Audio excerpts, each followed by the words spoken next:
That's right. You have to pay attention to me while you smell the smell of bread baking today. So do your best to keep your mind here and not on Luby's later today. You will be having this bread at communion later today, and so this may be the most popular communion we've ever had here as well. Friends, today we continue. I love that. As we continue our series, we are making bread together. The simple bread that rises quickly and travels well. The kind that nomads make when they are ready to move, when they need to be ready to follow love wherever it leads. The kind that Jesus learned from his Jewish faith tradition. Today, as we follow where love leads, we're in week 4 of our Coexist series, learning from the faith of others. And today we are exploring the tradition of Judaism. And this one, as they say, hits different. Because Christianity wasn't just influenced by Judaism, it was born from it. Jesus was Jewish. The prayers that he prayed, the scriptures that he read, the meals that he shared were all deeply and beautifully Jewish. And so as we learn from Judaism, we're learning about our own family story, the roots that ground us, the bread recipe that we've been handed down through the years. So throughout this series, we've followed Paul's example at the Areopagus Hill, that posture of saying yes and to our neighbors, this approach where we honor what is sacred in other traditions while exploring how Jesus resonates with those truths. Living into what Paul reminds us of in Acts 17. As he says, from one ancestor, God made all nations so that they would search for God and perhaps find God, though indeed God is not far from each one of us. We're all seeking, and God is close to all of us who seek with open hearts. So Judaism has seeking in its DNA. It's seeking and wrestling and trusting that God is with us on our journey. So Judaism traces its lineage through the family of Abraham, a family of wanderers and wrestlers, including his great-grandson, a guy named Jacob. So one night, Jacob is on a journey. He's wandering alone when someone or something jumps him in the dark, which is always what my parents would tell me if I stayed out past midnight. And it happened to Jacob, right? So this figure and Jacob wrestle until dawn. And as morning breaks, this mysterious figure says to Jacob, "Let me go." But Jacob, as stubborn as I was when I was a kid, replies, "I will not let you go until you bless me." And so the figure asks his name and then declares in Genesis 32, "You shall no longer be called Jacob, but Israel, for you have striven with God, you've wrestled with God and humans and have prevailed." The name Israel means literally one who wrestles with God. And that became the name of entire people seeking after God. And I love that. It is woven into the name. God doesn't punish Jacob for wrestling. God blesses him for it. The questions, the struggle, the refusal to let go until meaning comes and morning comes. This isn't unfaithfulness. This is what faith looks like. And the faith of Judaism embraces the blessing of wrestling in beautiful ways. So a few years ago, my wife Lindsay attended a bar mitzvah for a friend's son. She gets to do the coolest stuff. The whole process of the bar mitzvah is amazing if you've ever been to one. It's like a Methodist confirmation with a dance party at the end. So Pastor Jenny, we might need to step it up as we go. The 13-year-old boy who was observing this bar mitzvah spent months, like our confirmation kids, learning his faith. But this kid learned Hebrew, not just how to read it, but to understand it. He studied the Torah. He memorized prayers. He learned his people's histories and stories. And then at the end of the ceremony, he led the worship in Hebrew, chanted from the Torah scroll, and gave a teaching on the passage that he read, all at age 13. I'm pretty sure at age 13, the only thing I'd learned was the name of all the Pokemon. But, we all have the things we learn along the way. But the most beautiful thing for me is what happened next. After the Hebrew reading, after this kid had studied and learned, the rabbi looked at him and said, "You have learned so much, and I don't want you to forget it. You have a strong foundation, but now your job is to investigate it, to test it, to question it, to wrestle with it, to see if it holds together. Then it won't just be what was handed down to you. It will be yours. That is your task now. But know that wherever your journey leads, this community will always be your home." Can you imagine hearing that at 13? How I needed to hear that at 13. We grew up sometimes in our faith traditions thinking that questions meant that we were losing our faith. But Judaism teaches us that those questions are a part of our faith. They aren't problems, they're prayers. Wrestling isn't weakness, it's a way of worship, of seeking after God. And on our journey, we will always have a community to call our home. In Judaism, community is central to the faith. After the temple was destroyed in 70 CE, Judaism shifted from a religion that was centered on temple worship to one that was centered on study and prayer and community. Today, there are about 14 million Jews worldwide that range from Orthodox, who hold very closely to traditional practices, to the largest group, Reform Judaism, that adapts more fully to modern culture. In Reform Jewish tradition, they ordained women rabbis about the same time as Methodism on our journey as well. At the heart of Jewish prayer is the Shema, that prayer that our third graders just read for us. The Shema, it comes from the first word of this in Hebrew, Shema Yisrael, hear, O Israel. The Lord our God, the Lord is one. Love the Lord your God with all your heart, your soul, and your might. From Deuteronomy 6, 4-9.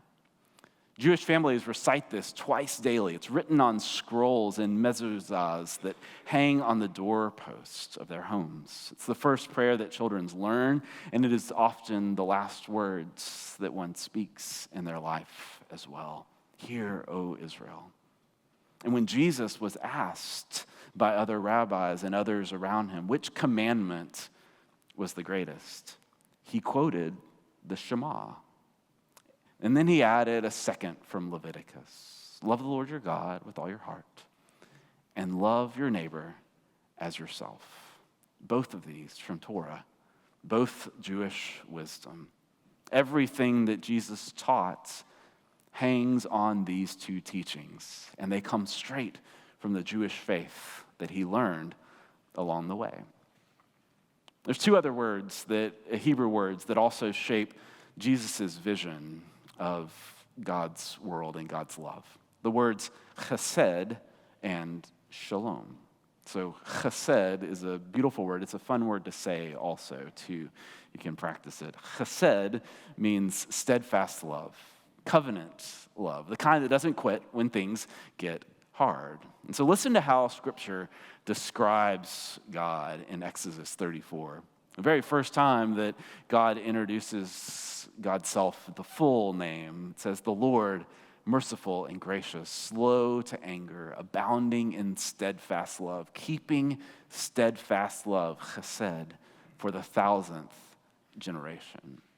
And this chesed also shapes the way that we're called to treat each other and to move in our world as well, especially the vulnerable and the neighbor among us. We're called to love in that same way, to love steadfastly. And that steadfast love leads us to shalom. Shalom is another important word within Hebrew theology and within Jesus' teachings as well. We often translate shalom as peace, but it is also so much bigger than that. It's wholeness, it's peace, it's universal, holistic flourishing, justice and mercy and righteousness flowing together like a living stream. It's God's vision of the beloved community where everyone has enough, where no one is oppressed, where all creation thrives socially, economically, educationally, mentally, spiritually, holistically. Our friends, the rabbis David Stern and Nancy Kasdan from Temple El Emmanuel, often work alongside us in justice work, and they've taught us so much about the power of shalom and this vision. And so we've worked alongside them, serving our unhoused neighbors, advocating for immigrants and standing for rights and dignity of all people, working for racial justice and inclusion in our world. And their commitment to shalom, to building God's peaceable kingdom here and now, inspires us constantly. Part of that work of working for shalom with particular attention to Judaism involves standing against the anti-Semitism that has emerged in our time, including the tragic events in Manchester, England this past week. And so later this month, on October 26th, we're hosting the Anti-Defamation League, the ADL, here for our Journey Toward Racial Justice group. And so you're welcome and invited to join us as we learn how to combat anti-Semitism while working for justice for all people. But standing against anti-Semitism, this is important to say also, does not mean being silent about naming the deep harm that we see in Israel-Palestine right now. The modern nation of Israel and the religion of Judaism are connected, but they are not the same thing. You can deeply respect the Jewish faith while advocating for Palestinian rights and dignity and for peace and security and shalom for all people. You can abhor Hamas's October 7th attacks and Israel's disproportionate response that has killed and displaced millions in Gaza. Both break our heart, and I believe breaks God's heart as well. Many Jews worldwide are leading voices for justice and peace in Israel-Palestine, and we can stand alongside them and learn from the Jewish prophetic tradition that calls for justice for the vulnerable, whoever they are. Because true shalom means universal flourishing for all creation, for Israelis and Palestinians, for Jews and Muslims, and Christian and Hindu, for all God's children. And Judaism has much to teach us about this vision of the world. Judaism, one of the things that I love about it, it is deeply, beautifully this worldly. The question in their faith is not just, will I go to heaven, but the question that the Hebrew prophet Micah lifts up. And asking that question, am I doing justice, loving kindness with that same hesed love? Am I walking humbly with God? That call is Judaism's gift to the world. Faith that doesn't seek to escape this world, but to transform it. Which brings us to the bread, being transformed from dough to a sacred meal before our eyes and within our olfactory senses as well. By the intersection of mystery and human hands and a little wrestling with the dough along the way. That is the heart of Judaism, the intersection of all of those things. And so the sacred meal of bread that joins us as a community traces its lineage deep to the heart of Jewish faith, all the way back to the Exodus. So after Jacob's descendants end up enslaved in Egypt, they're wrestling with where they are. They're crying out, why God? How long? And God hears and acts with liberation right here, right now. And so on the night before they leave slavery, God gives instructions. I want you to make bread, but don't wait for it to rise in proof. Eat it ready to move. Eat it with your sandals on and your walking stick in hand. This is the bread of people on the journey. People ready to go. Simple, quick, portable. The bread of nomads. And every year at Passover, Jewish families still eat this unleavened bread and recite this line from Deuteronomy. A wandering Aramean was my ancestor. He went down to Egypt and lived there as an alien, as a foreigner, as a sojourner, a wandering Aramean, a nomad, a refugee, wanderers, wonders, wrestlers. That's the family tree. And all are welcome at the table. And so this bread that we're making this morning is that same bread. And as it bakes among us, we're participating in something ancient and alive. The practice of a people who know that God travels with us on our journey.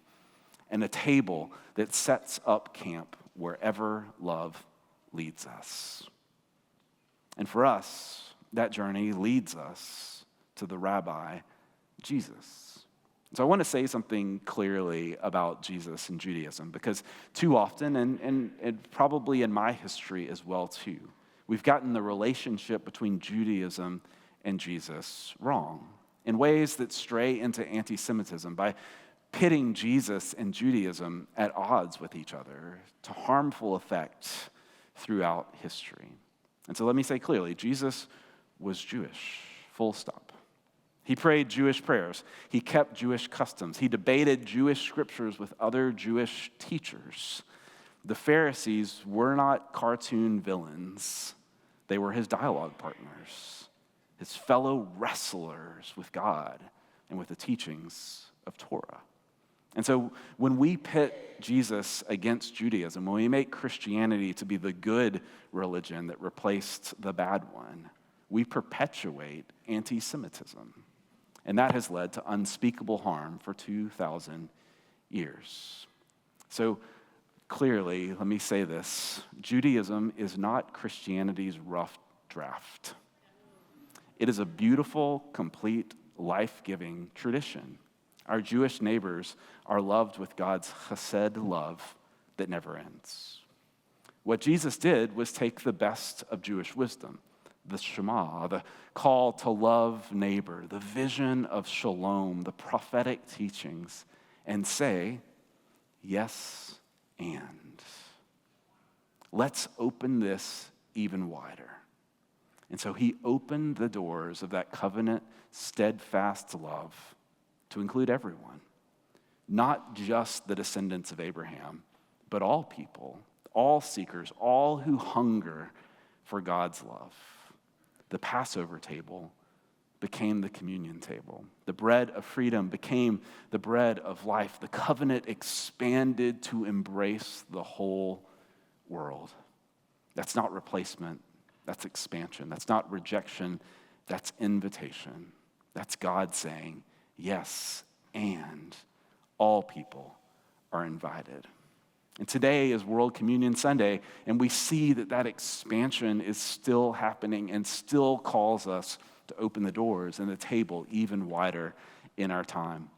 Right now, we celebrate that Christians in every time zone are gathering around different tables with different languages and different liturgies, but the same bread, the same cup, the same hope and faith and love. And the bread we are baking connects us even wider to the Passover tables and communion tables around the world because we're part of a traveling people sustained by the same provision that fed our ancestors in the wilderness. So on our journey, I want to offer just 3 inspired thoughts from our Jewish siblings that can feed our faith in our journey this week. So things that we can learn from our Jewish siblings are this. First, wrestle honestly. When you pray this week, bring your real questions, your doubts, your why, God, your how long. Don't worry about prettying it up. God is big enough to handle it all. And it's amazing when Jess was tying the knot, how it kind of ended up looking like a bow as well. There's beauty and blessedness in that wrestling. The second is this, practice hesed. Know that God has not given up on you, that God's steadfast love is with you on your journey. And seek to extend that to others as well. Think of something that maybe you've given up on, or something that is just exhausting to you. this week, ask, what would that steadfast love look like for me to practice? Not enabling harm, but refusing to give up when love calls us forward. And third, remember on this journey that you are a traveler.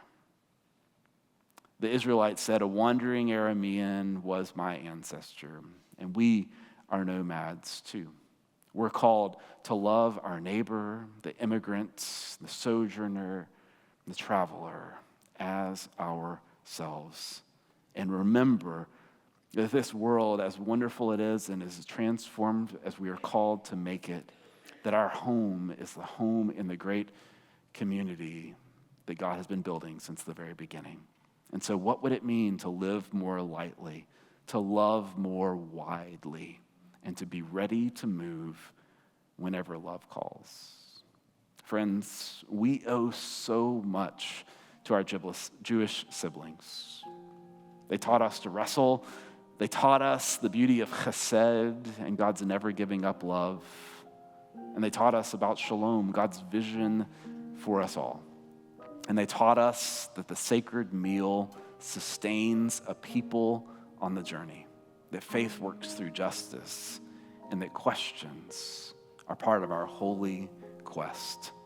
And Jesus, our Jewish rabbi, took all that beautiful wisdom and said, yes, and let's invite everyone to the sacred table.